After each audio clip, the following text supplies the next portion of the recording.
Et salut tout le monde, c'est FunGX, la seule chaîne qui respire. Et aujourd'hui, on se retrouve pour une toute nouvelle vidéo assez spéciale. Et aujourd'hui, je vais vous présenter une petite config. Enfin, petite. Je dis ça à chaque fin de vidéo, à chaque début de vidéo, mais c'est pas des petites configs. Donc, la config, elle est à 2500 €. Et ce que je te propose, c'est qu'on se retrouve tout de suite après l'intro. A tout de suite.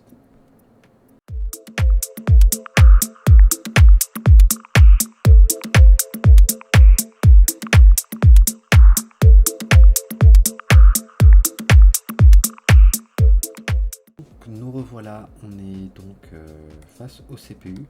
J'ai choisi donc le Intel Core i7 14700F, plutôt pour AMD comme vous le saviez, hein, j'ai un Ryzen 7 5800X, mais bon, vu qu'il n'y a pas beaucoup de config AMD sur la chaîne encore, je me suis dit on va faire une config Intel, pourquoi pas. Et au niveau de ce processeur, on a donc 8 cœurs performance, plus 12 cœurs en efficient.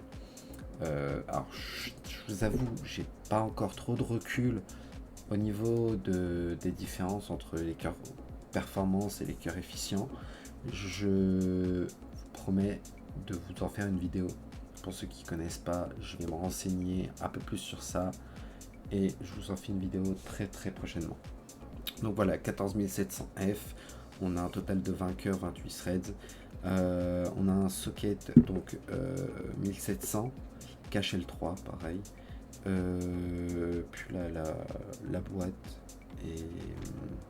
et avec le CPU pardon, est fourni avec un ventirad et garantie Intel de 3 ans.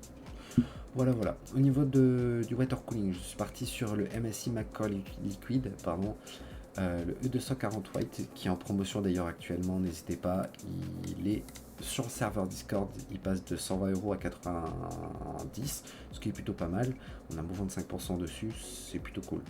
Kit de water cooling à 240 mm, encore une fois, pas trop m'attarder là-dessus, hein. Tout le monde le sait, connaît le système, c'est pareil, ARGB adressable pour processeur Intel AMD.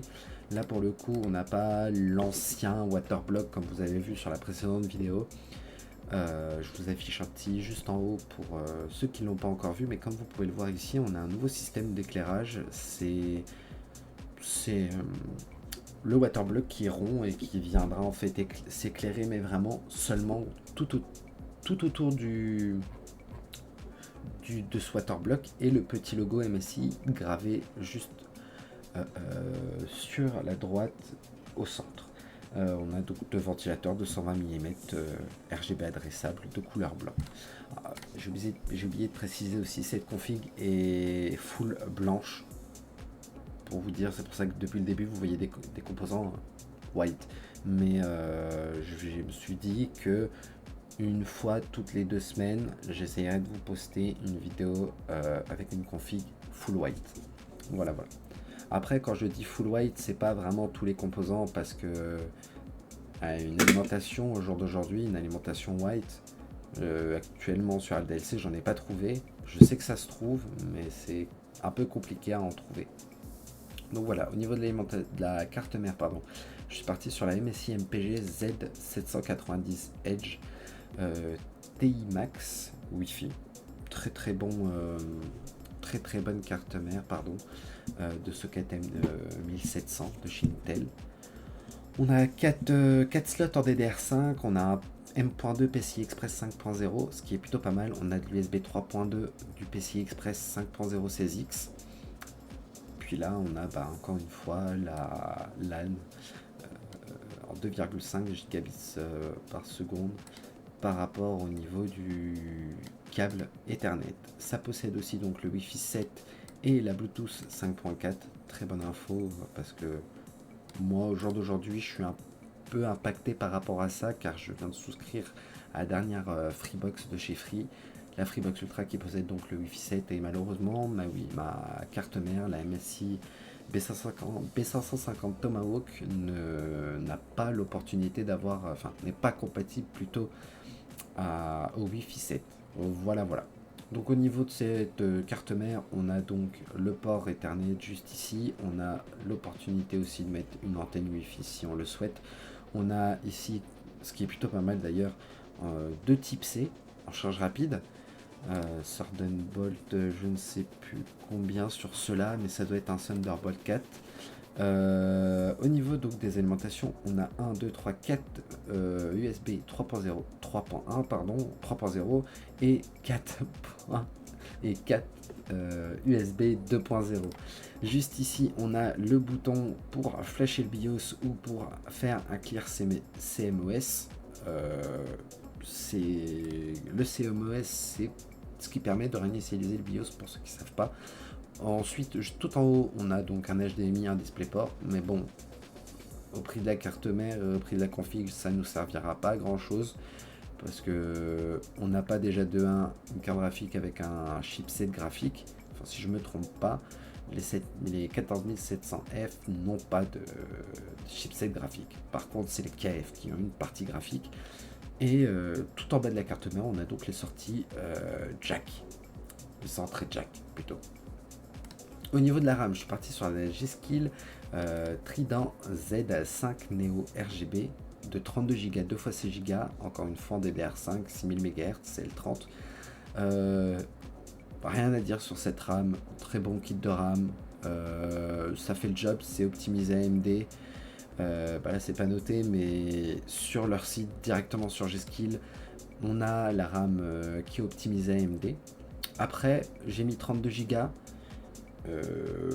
Au jour d'aujourd'hui, moi actuellement, mon PC est sous 64 Go de RAM. Donc c'est pour ça, libre à vous, soit vous restez sur du 32 Go, ce qui va faire amplement l'affaire.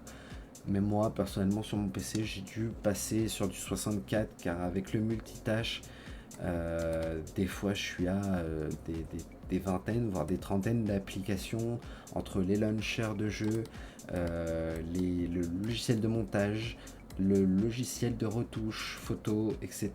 Et ben, ça demande énormément de RAM. Donc j'ai dû un peu upgrade ma config. Je suis passé sur du dual channel. Toujours, je vous conseille de rester sur du dual channel au fait, parce que les cartes mères et les processeurs sont plus optimisés, on va dire, sur du dual channel. C'est pour cela que ça existe, car le dual channel permet d'avoir un retour de la RAM et un retour du CPU beaucoup plus rapidement, sans temps de latence, comparé à une config qui se retrouve avec 4 barrettes de RAM.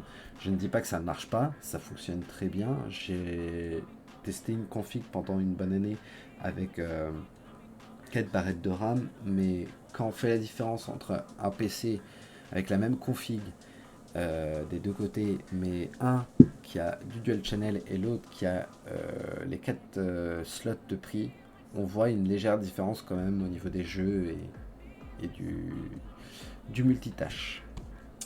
Au niveau de la graphique, je suis parti sur la MSI GeForce RTX 4070 pardon, TI Super. Une 16 Go Gaming X Slim, encore une fois couleur white. Celle-ci n'est pas overclockée cette fois-ci. On est sur du 16 Go GDDR6X, encore une fois, un HDMI 3 DisplayPort, DLSS 3, PCI Express C6 généralement, comme toutes les cartes graphiques, et une 4070 Ti Super. Qu'en demander de plus pour jouer en 1440p au jour d'aujourd'hui? Pour moi, la 4070 Ti Super, c'est la best seller du moment, car pour jouer en 1080p, elle tue à peu près pas mal des cartes graphiques du marché. Moi actuellement je suis encore sur une 3060, je pense que je devrais pas tarder à upgrade, mais pour une 4070 Super couplée à un i7 14700F, ça fait très très bien le taf. Vous allez voir que vous serez très très satisfait. Donc voilà, au niveau du stockage, je suis parti sur le Crucial P3, encore une fois, le P3 Plus de 1 Tera, cette fois-ci version bulk. Pourquoi j'ai pas pris le P3 basique? Parce que j'ai eu des retours de votre part comme quoi vous voulez, enfin, comme quoi vous préférez plutôt garder comme stockage principal le P3 Plus sur la chaîne, donc pas de souci. j'essayerai de rester sur le P3+, en stockage principal. Car j'ai eu des retours par rapport au P3, pas de retour négatif, hein, retour positif, mais par rapport au niveau des temps de latence, au niveau des écritures, comme vous pouvez le voir, c'est pas du tout pareil. Le P3 simple, il est à 3500 ici en vitesse de lecture et seulement à 3000 au niveau d'écriture. Alors que là, on n'est pas du tout à ça. On est à vitesse de lecture 5000, vitesse en écriture 3600. Voilà. Au niveau donc du boîtier, je suis parti sur le MSI MPG Velox 100R, très très bon boîtier. J'ai un ami à moi qui l'a testé. Encore une fois, c'est à peu près sur le même système. MSI sont partis à peu près sur le même système que chez Asus TUF et chez Asus ROG. Auparavant, comme vous savez, enfin, si vous le saviez, si vous le saviez pas, ben vous allez le savoir maintenant, chez Asus, tout ce qui est système de boîtier, ils évitent maintenant de nous faire des vis. Donc si par exemple on souhaite ouvrir le panneau latéral du GT502 par exemple, on a tout simplement à appuyer sur un bouton à l'arrière du boîtier qui fait que du coup, bah, il y a un loquet qui se déverrouille. Et puis du coup, bah, la vide vient se mettre un peu sur le côté et puis on n'a plus qu'à retirer. Et bah là, c'est à peu près le même système, sauf que bah là, la porte, au lieu de basculer sur le côté, elle va s'ouvrir comme une fenêtre ou comme une porte. Voilà, voilà. Donc au niveau d'alimentation, pareil, une alimentation de chez MSI. C'était une alimentation de très très bonne qualité, personnellement, j'aime beaucoup. Et une alimentation 750 watts pour cette config, je trouve ça pas trop badass. Après, c'était au niveau du budget, ça m'emmerdait un petit peu. Je voulais vraiment faire une config entre 2003 et 2005. Après, libre à votre choix, libre à vous. Par exemple, si voilà, vous avez le budget d'augmenter votre alimentation, et ben n'hésitez surtout pas à augmenter vers par exemple, je sais pas, une RN 1000E de chez Corsair, mais au moins mettre entre 850 et 1000 watts au niveau de l'alimentation pour être vraiment tranquille pour plus tard dans le futur si on souhaite upgrade son CPU, sa RAM, sa carte graphique, peu importe. Mais voilà, pour être tranquille, je vous conseillerais de passer sur du 850 ou du 1000 watts. Voilà les petits potes, c'est la fin de cette petite vidéo, j'espère qu'elle vous aura plu. Surtout, n'hésitez pas à vous abonner, lâchez votre plus gros pouce bleu, mettez un petit commentaire dans l'espace commentaire si la vidéo vous a plu, ou à tout simplement donner votre avis. Et par la suite, tous les liens de mes réseaux sont en description ou dans la lien de la chaîne YouTube, enfin dans la bio de la chaîne YouTube, excusez-moi. Et le serveur Discord est disponible, surtout n'hésitez pas à le rejoindre si vous avez des demandes, des questions ou autres pour upgrade votre config. Je me ferai un grand plaisir de répondre à vos questions. C'était FunGX et moi je vous dis ciao et à une prochaine vidéo.